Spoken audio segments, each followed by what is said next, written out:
The brass key felt ice-cold in Ethan's palm as he stood before the carved oak door at the end of the hall. The mansion was silent, too silent. His breath caught as he turned the handle. For a moment, he hesitated. Behind that door was the truth he hadn't asked for, and a secret that could ruin everything. 7 days. That's all it had taken. Just a week earlier, Ethan Cole's life was hanging by a thread. At 24, he was drowning in tuition fees, medical bills, and night shifts that barely covered rent. His mother's cancer treatments had drained every cent. His younger sister, Leah, had just started college with no idea that their family was inches from collapse. Then, out of nowhere, came an offer he couldn't explain from a woman he'd never met. Vivian Lancaster was 71, elegant, distant, and disturbingly precise. She didn't want love. She wanted a husband, just a name on paper. In return, she'd erase all his debts and secure his family's future. It felt like a lifeline wrapped in barbed wire. He said yes. Now, 7 days after that quiet courthouse ceremony, Ethan stood in the shadows of her mansion, questioning everything. This is the story of how he faced it all and uncovered something no one could have imagined. But back then, he had no idea what was coming. Ethan Cole's days began before sunrise and ended long past midnight. Between law school lectures, shifts at the campus bookstore, and food delivery runs on his old bicycle, he barely had time to breathe. Still, every Friday night, he rode 2 hours to the outskirts of town to sit beside his mother's hospital bed. Marcia Cole had spent her life cleaning offices and classrooms, quietly making the world run for everyone else.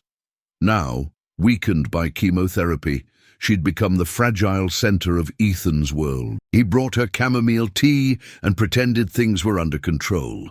He couldn't tell her they were 3 months behind on rent, that Leah's tuition payment had bounced, that he was skipping meals to pay for her medicine. One rainy afternoon, Ethan got a call that didn't make sense. "Mr. Cole," the woman said, her voice smooth, almost rehearsed. "My name is Vivian Lancaster. I'd like to speak with you privately. It concerns your financial situation." He sat frozen in the library hallway, backpack still slung over one shoulder. "I'm sorry, who exactly are you?" "I'm someone who can help. Meet me at the Wintercrest Cafe at 6 p.m. Don't be late." The line went dead before he could respond. Ethan almost didn't go. The whole thing sounded bizarre.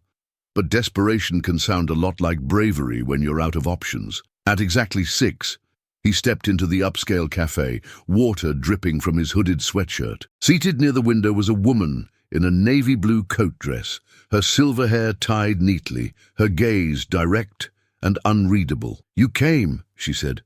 "I almost didn't." Vivian Lancaster gestured to the seat across from her. "I'll be brief. You're bright. You're broke. And you need someone to rewrite your future. I can do that, but I require something in return." Ethan frowned. "What exactly do you want?" "A husband." He blinked.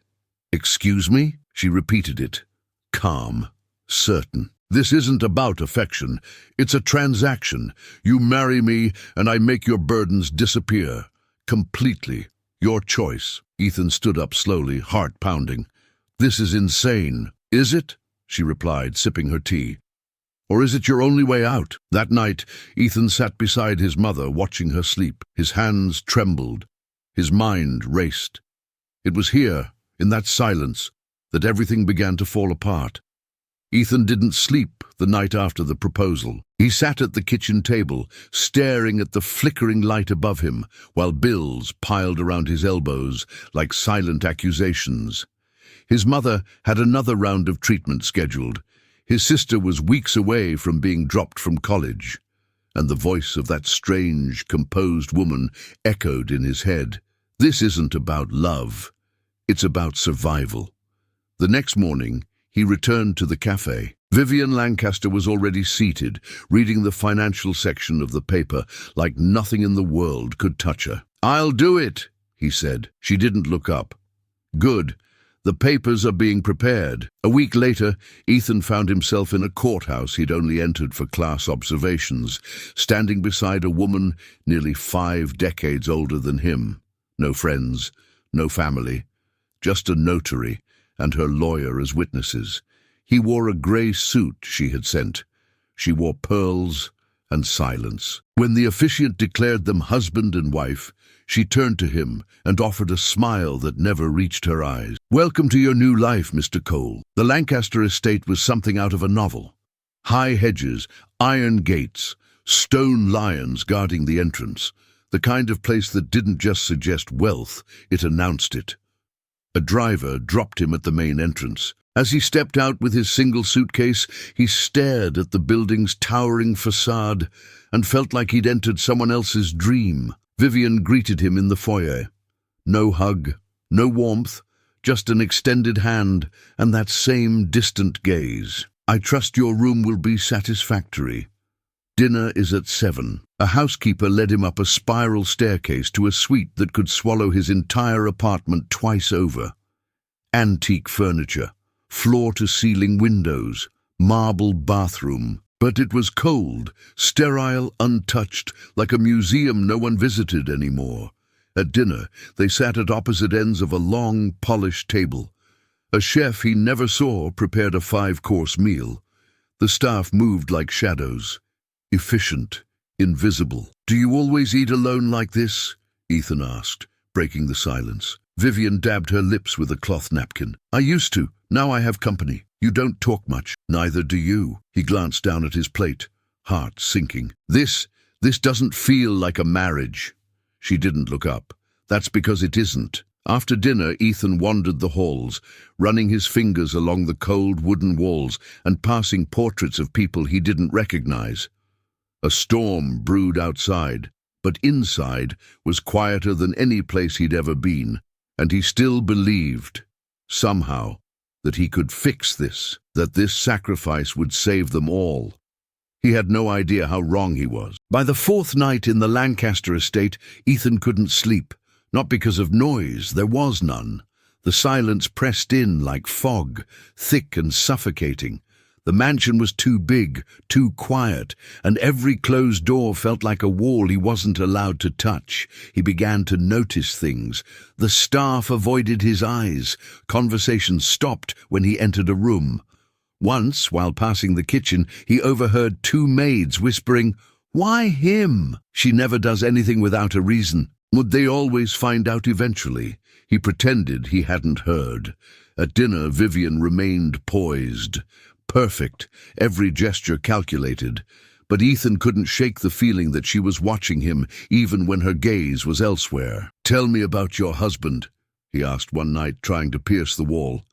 Her knife paused mid-cut. "He was ambitious," she said coldly, "too trusting, and he died because of it." "How?" "A heart attack, after someone destroyed everything we built." Her voice was flat, but her eyes, there was something burning there. That night, as thunder cracked outside, Ethan found himself in the mansion's library, pacing between leather chairs and high shelves. On the desk was a leather-bound notebook, a fountain pen, and a small brass key. It was ornate, almost antique. It seemed out of place. He hesitated, then slipped it into his pocket. The next day, during Vivian's meeting with her financial advisor, Ethan returned to the hallway he wasn't supposed to be in. He found the door, the one with the tarnished handle and the paint slightly chipped. The key slid in, with a soft click. Inside, the air was still, untouched. It was a preserved room, photos on the dresser, dust on the books, a faint scent of old cologne. On the desk, papers lay in a neat pile. Ethan's hands trembled as he picked them up. Legal contracts, old court documents, letters, and there in the middle of it all, his father's name. His father had been involved in a shady real estate deal with Vivian's late husband. Ethan's last name, Cole, was on the termination notice, the lawsuit, the betrayal. The documents painted a story of fraud, bankruptcy, collapse. One letter caught his attention. "You ruined us. My husband died believing in your lies. I will never forget. never forgive. And beneath it a note, dated only a few months prior. He has a son, Ethan Cole, bright, naive, vulnerable. He'll do. Ethan's heart nearly stopped.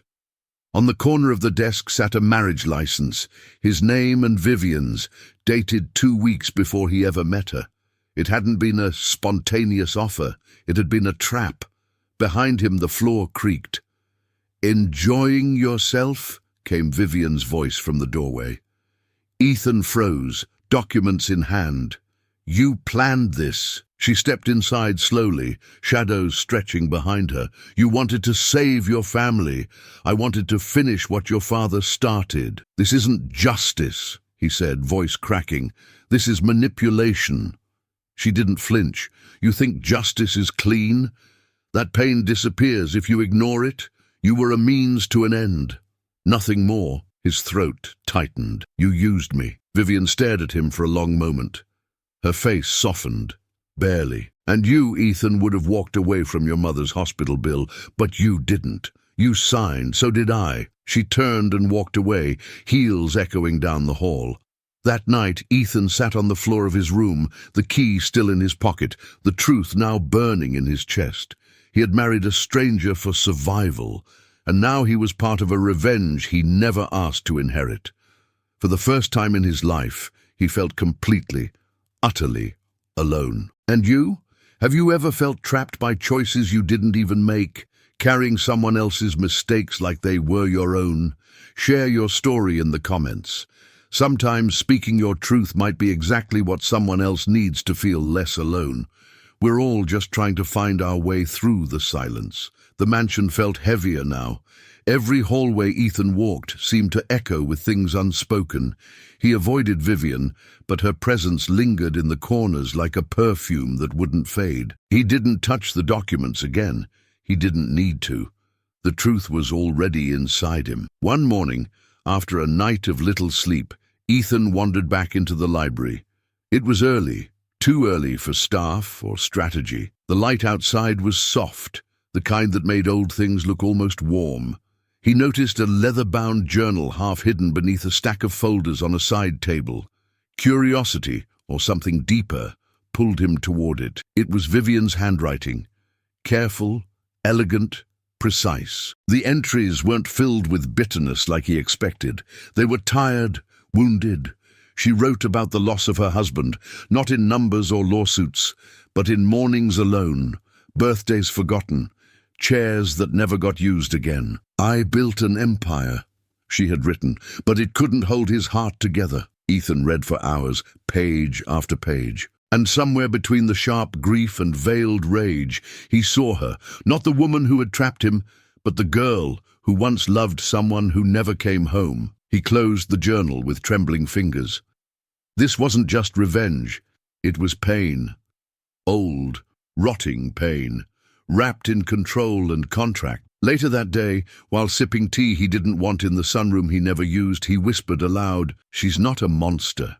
She's just stuck." And so was he. He couldn't change the past. But maybe, just maybe, he didn't have to let it define who he became inside that house. He didn't know what to do yet. He didn't know if any of it could be undone. But for the first time, he wanted to try. The next morning, Ethan woke up before sunrise. He didn't check his phone. He didn't open the curtains. Instead, he sat at the edge of the massive bed and listened to the hum of the walls, the distant footsteps of staff preparing breakfast, the soft murmur of birds beyond the stone balconies. Something had shifted inside him. Not peace, not yet, but stillness. He began small. In the kitchen, he thanked the chef by name. He learned them all: Clara, Luis, Deborah. He helped carry dishes when no one was watching. He offered to fix a broken cabinet hinge in the butler's pantry, despite not really knowing how. The staff began to look at him differently, less like a ghost.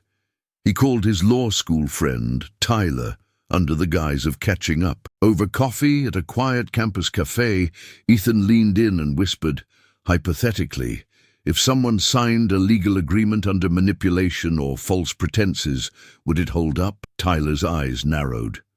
Depends on the details, But if you can prove coercion, deception, or lack of informed consent, yeah, it could be voided. Ethan nodded slowly, filing every word away.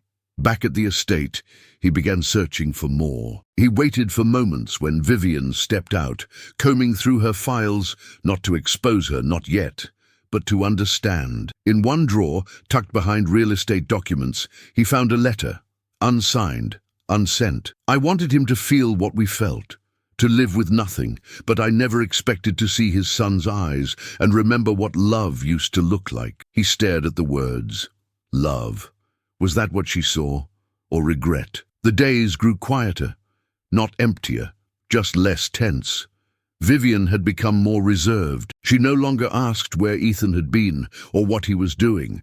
She watched from a distance, like someone unsure whether to trust a wound in the process of healing. But inside Ethan, a storm brewed.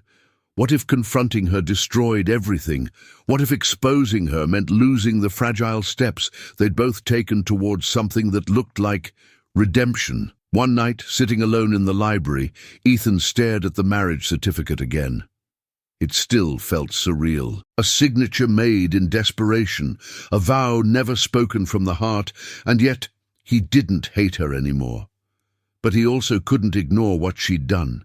He remembered his mother's voice before the wedding. You don't owe the world your silence, Ethan.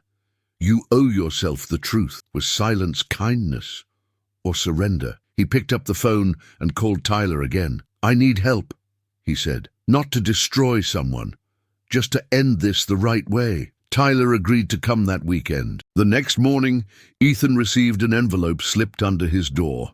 No name, no return address. Inside, copies of documents, bank transfers, shell companies, falsified partnership contracts, all tied to Vivian, all recent. Whatever lines she claimed to have drawn, she was still crossing them. Ethan stared out the window, fists clenched. For all her grief, all her losses, she was still playing with people's lives. He couldn't fix her pain, but he could stop her from passing it on. Then the phone rang. He didn't recognize the number. He picked up. Mr. Cole, a low voice asked. You should be careful who you trust. Vivian doesn't like when people dig too deep. The call ended. Ethan sat still, heart racing. So it wasn't just about the past anymore. It was about what she was doing right now. The wind outside had picked up, rustling the trees around the Lancaster estate like restless spirits. Ethan stood in the sitting room, the folder in his hand, heavier than any textbook he'd ever carried. Inside it, proof of fraud, shell corporations, manipulated contracts, Vivian's recent dealings, not just echoes of her past. Tyler was waiting nearby, ready to take the documents to the authorities if needed. Vivian entered, graceful as ever, dressed in pale grey. She raised an eyebrow. You've been busy, she said coolly. Ethan took a breath. We need to talk. She didn't sit. She crossed her arms instead, like she already knew what was coming. I know what you've been doing, Ethan said quietly. Not just to me, to others, to the companies you're quietly rebuilding. It's all in here. Vivian's eyes dropped to the folder but didn't move toward it. And what exactly do you plan to do with that? I haven't decided, he replied. But I know what I'm not going to do. Keep pretending this marriage was just a transaction. You were never supposed to find out, she said. It wasn't personal. He stepped forward. It became personal the moment you used my family's pain to feed your own. Her voice sharpened. Your father ruined us. He crushed everything. I lost my husband, my company, my name. And you think I'm the villain? I think, Ethan said, voice steady now, that revenge doesn't stop pain. It just keeps passing it forward. You're not the only one who lost someone. Vivian looked away.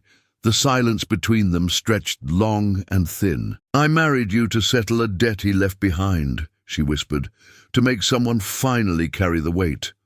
I did, Ethan said, but it ends here. He handed her the folder. You can turn yourself in. Walk away. Use what's left of your influence to fix what you've broken.